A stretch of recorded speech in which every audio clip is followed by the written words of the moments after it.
So Cove and I are here packing up the house. I wanted to share something that has been a stretch and something that my husband and I have been really connecting on, and that is me feeling held by the masculine as I show up in my femininity. And so with that, there's something that's been coming up because we're in the middle of moving. I'm in the middle of planning a retreat. There's holiday promos going on. I've got multiple businesses happening at the same time, mothering, moving. There's just a lot of expansion taking place. And I'm noticing old patterns come through around wanting to control and just like where I go, right? It's like, oh, okay, there's disruption all around me. Everything's in boxes and I want to try to control it.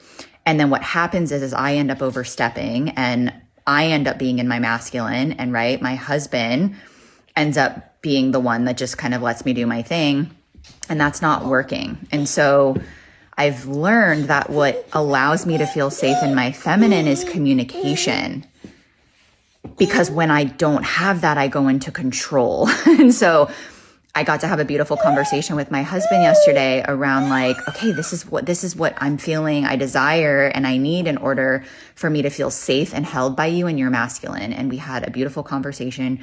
We said yes to being in this synergistic dynamic around him leading and me trusting that he's got us. And it was such a beautiful shift, a beautiful conversation.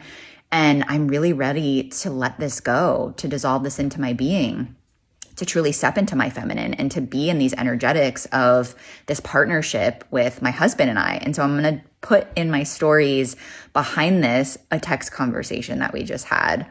And it's something that is a work in progress and yet a masterpiece all at the same time. Do you want to say hi, baby? Want to say hi?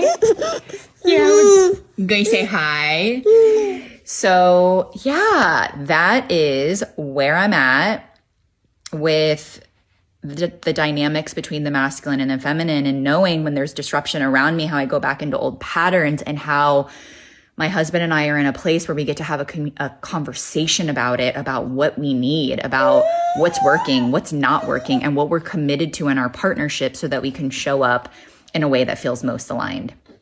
I hope this is supportive. Much love.